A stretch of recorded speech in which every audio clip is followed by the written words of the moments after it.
ഇന്നത്തെ നമ്മുടെ റെസിപ്പി എന്ന് പറയുന്നത് നല്ല ഹെൽത്തി ആയിട്ടുള്ള ചെറുപയർ ദോശയും ഒപ്പം കൂടെ കഴിക്കാനായിട്ട് വളരെ ഈസി ആയിട്ടുള്ളൊരു തക്കാളി ചട്നിയാണ്. വീഡിയോ ഫുള്ള് കാണണം.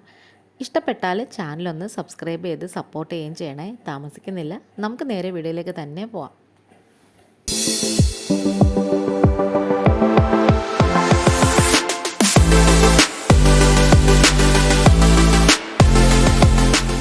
നമുക്ക് ആദ്യം തന്നെ ദോശക്കുള്ള ഇൻഗ്രീഡിയൻസ് ഒക്കെ കുതിർക്കാനായിട്ട് വെക്കാം.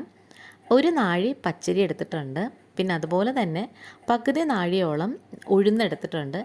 ഇനി ഒരു മുക്കാൽ നാഴിയോളം ചെറുപയറും കൂടി എടുത്തിട്ടുണ്ട്. ഇത് മൂന്നും വെവ്വേറെ ഇടണമെന്നൊന്നുമില്ല, ഒരുമിച്ച് തന്നെ അങ്ങ് ഇട്ടാൽ മതി. ഇനി നമുക്കിതിലേക്ക് ഒരു ടീസ്പൂണോളം ഉലുവയും കൂടി ചേർത്ത് കൊടുക്കാം. ഇനി ഇതേ നന്നായിട്ടൊന്ന് കഴുകി വൃത്തിയാക്കിയതിന് ശേഷം ഒരു 3-4 തവണ കഴുകണേ. വൃത്തിയാക്കിയതിന് ശേഷം കുതിരാനായിട്ട് നമുക്കതങ്ങ് അടച്ചു വെച്ച് കൊടുക്കാം. ഒരു 6 മണിക്കൂറോളമൊക്കെ കുതിർന്നാൽ മതിയേ. ഇനി നമുക്കതൊന്ന് അരച്ചെടുക്കാം. നന്നായിട്ട് ഇങ്ങനെ അരച്ചെടുക്കണേ. ആ കഴുകാനായിട്ട് നമ്മൾ ഇട്ട വെള്ളമൊക്കെ ഉണ്ടല്ലോ, 2-3 തവണ കഴുകി കളഞ്ഞതിന് ശേഷം ബാക്കിയുള്ള വെള്ളം കുതിർക്കാനായിട്ട് ഇട്ടിരുന്നില്ലേ, ആ വെള്ളം ഒഴിച്ചങ്ങ് അരച്ചെടുത്താൽ മതി. നന്നായിട്ട് ഇങ്ങനെ ഒന്ന് അരച്ചെടുക്കണേ, നല്ല വടുകനെ ഇങ്ങ് അരച്ചെടുക്കണം. ഈ ഒരു ദോശയ്ക്ക് നല്ല ടേസ്റ്റുമാണ്, നല്ല ക്രിസ്പിയാണ്. അതുപോലെ തന്നെ കുട്ടികൾക്കും വലിയവർക്കൊക്കെ ഭയങ്കരമായിട്ട് ഇഷ്ടപ്പെടുകയും ചെയ്യും. ഇനി നമുക്കിതിലേക്ക് ഒരു ഒരു അര കപ്പോളം ചോറിട്ട് കൊടുക്കാം. പിന്നെ 1 ഇഞ്ച് നീളത്തിലുള്ള 2 കഷ്ണം ഇഞ്ചി 2-3 മുറിച്ചിട്ട് കൊടുക്കാം. പിന്നെ ഒരു 6-7 ചുവന്നുള്ളിയും 2 പച്ചമുളകും ഇച്ചിരി കറിവേപ്പിലയും കൂടി ചേർത്ത് കൊടുക്കാമേ. ഇനി ആവശ്യത്തിനുള്ള ഉപ്പും കൂടി ചേർത്ത് കൊടുത്തിട്ട് നന്നായിട്ട് ഇങ്ങനെ മിക്സ് ചെയ്തൊന്ന് അടച്ചങ്ങ് വെച്ച് കൊടുത്താൽ മതി. വൈകുന്നേരത്തേക്കോ അല്ലെങ്കിൽ നമുക്ക് അടുത്ത ദിവസം രാവിലെ എടുക്കാനാണെങ്കിൽ രാത്രി ഇങ്ങനെ അരച്ചങ്ങ് വെച്ചാൽ മതി. അങ്ങനെ ദേ മാവ് സെറ്റാക്കാൻ അവിടെ വെച്ചിട്ടുണ്ട്. ഇനി നമുക്ക് തക്കാളി ചട്നിയുടെ പണി തുടങ്ങാമേ.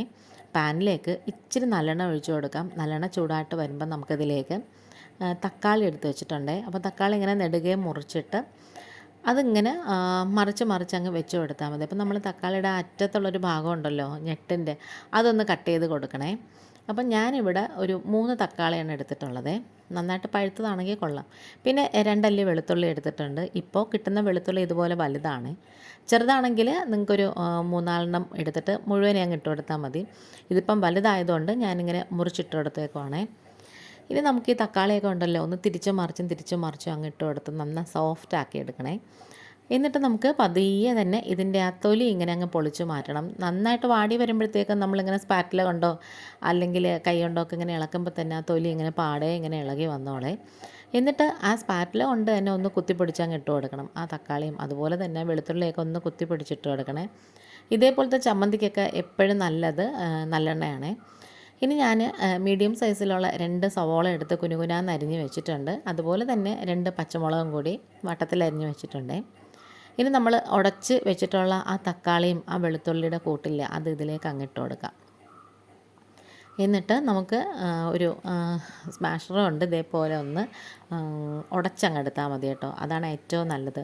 ഫോർക്ക് കൊണ്ടോ തവിയുണ്ടോ ഒക്കെ നമ്മൾ ഉടയ്ക്കാൻ നിന്നാൽ അത് അത്രയ്ക്കങ്ങ് ശരിയായി വരത്തില്ലേ. മിക്സിയിലിട്ട് അടിച്ചെടുക്കുകയും വേണ്ട.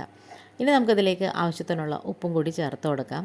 നന്നായിട്ട് ഇങ്ങനെ അത് ഉടച്ച് കൊടുത്താൽ മതി. പെട്ടെന്ന് അങ്ങ് ഉടഞ്ഞ് കിട്ടിക്കോളും. തക്കാളിയൊക്കെ ആയതുകൊണ്ട് തന്നെ ഒന്നാമത് നമ്മൾ വഴറ്റിയും കൂടെ വെച്ചേക്കുന്നതുകൊണ്ട് നന്നായിട്ട് ഉടഞ്ഞ് കിട്ടിക്കോളേ.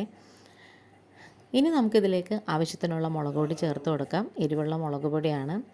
ഇനി കുറച്ച് മല്ലിയില നുറുക്കിയതും ഒരു അരമുറി ചെറുനാരങ്ങയുടെ നീര് പിഴിഞ്ഞതും കൂടി ഇതിലേക്ക് അങ്ങിട്ട് കൊടുത്തിട്ട് നന്നായിട്ട് ഇങ്ങനെ ഒന്ന് മിക്സ് ചെയ്ത് ഇളക്കി അങ്ങ് യോജിപ്പിച്ചെടുത്താൽ മതി.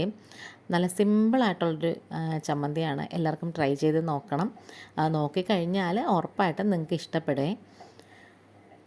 അപ്പോൾ നമ്മുടെ ടൊമാറ്റോ ചട്നിയൊക്കെ ഇവിടെ സെറ്റായിട്ട് വന്നിട്ടുണ്ട്. ഇതിനിടയ്ക്ക് തന്നെ ഞാൻ വെള്ള ചട്നിക്കുള്ള തേങ്ങയൊക്കെ ഒന്ന് തിരുമ്മി സെറ്റാക്കിയൊക്കെ എടുത്തിട്ടുണ്ട്. അപ്പോൾ ഈ വീഡിയോ കണ്ടുകൊണ്ടിരിക്കുന്ന സമയത്ത് ആദ്യമായിട്ട് കാണുന്ന കൂട്ടുകാരാരെങ്കിലും ഉണ്ടെങ്കിൽ ആ ചാനലൊന്ന് സബ്സ്ക്രൈബ് ചെയ്തിട്ട് സപ്പോർട്ട് ചെയ്യണം. നിങ്ങൾ സബ് ചെയ്യുമ്പോൾ ഉണ്ടല്ലോ, അതിൽ ഓൾ എന്ന ഓപ്ഷനും കൂടി കൊടുക്കണേ. എങ്കിൽ മാത്രമേ ഞാനിടുന്ന വീഡിയോസ് എല്ലാം നോട്ടിഫിക്കേഷനായിട്ട് നിങ്ങൾക്ക് കിട്ടത്തുള്ളൂ. അങ്ങനത്തെ നമ്മൾ ദോശക്കല്ലിലേക്ക് നല്ലെണ്ണ ഒന്ന് പുരട്ടി കൊടുത്തു. ഇനി മാവ് കോരി ഒഴിച്ചിട്ട് നന്നായിട്ട് ഇങ്ങനെ ഒന്ന് പരത്തി കൊടുക്കുവാണ്. കുറച്ച് നല്ലെണ്ണയും കൂടി അതിൻ്റെ മുകളിലേക്ക് അങ്ങ് സ്പ്രെഡ് ചെയ്ത് കൊടുക്കാം. ഇത്തരം ദോശകളൊക്കെ ഉണ്ടാക്കുമ്പം നെയ്യ് അവോയ്ഡ് ചെയ്യുന്നതാണ് നല്ലത്. അടദോശ അതുപോലെ തന്നെ ഈ ചെറുപയർ ദോശ അതൊക്കെ ഉണ്ടാക്കുമ്പം നെയ്യ് അത്രയ്ക്കങ്ങ് ചേരത്തില്ല. ഈ നല്ലെണ്ണയാണ് അതിന് നല്ലത്. വെളിച്ചെണ്ണ ഒട്ടും തന്നെ ചേരത്തില്ല. ഇനി പതിയെ അങ്ങ് മറിച്ചിട്ട് കൊടുത്താൽ മതി. കുട്ടികൾക്ക് ഭയങ്കരമായിട്ട് ഇഷ്ടപ്പെടും, നന്നായിട്ട് മൊരുമൊരാന്ന് അങ്ങ് കൊടുക്കുമ്പോൾ. അങ്ങനെ ദേ നമ്മുടെ ദോശ ഇവിടെ റെഡി ആയിട്ടുണ്ട്. അടുത്ത ഒരെണ്ണം കൂടി കോരി ഒഴിച്ചു കൊടുക്കാം. എപ്പോഴും നമ്മൾ ഇത്തരം ദോശകൾ ഉണ്ടാക്കുമ്പം ഇച്ചിരി വലുതായിട്ട് അങ്ങ് പരത്തി എടുക്കുന്നതാണ് നല്ലത്. അങ്ങനെ ദേ നല്ല ക്രിസ്പി ആയിട്ടുള്ള ദോശയും വെള്ളച്ചട്നിയും ഈസി ആയിട്ടുള്ള ടൊമാറ്റോ ചട്നിയൊക്കെ ഇവിടെ റെഡി ആയിട്ടുണ്ട്. അപ്പോൾ വീഡിയോ സ്കിപ്പ് ചെയ്യാതെ തന്നെ ഫുള്ള് കാണണം. ഇന്നിപ്പോൾ ഇത്രയേ ഉള്ളൂ. വീണ്ടും വരാം. Thanks for watching.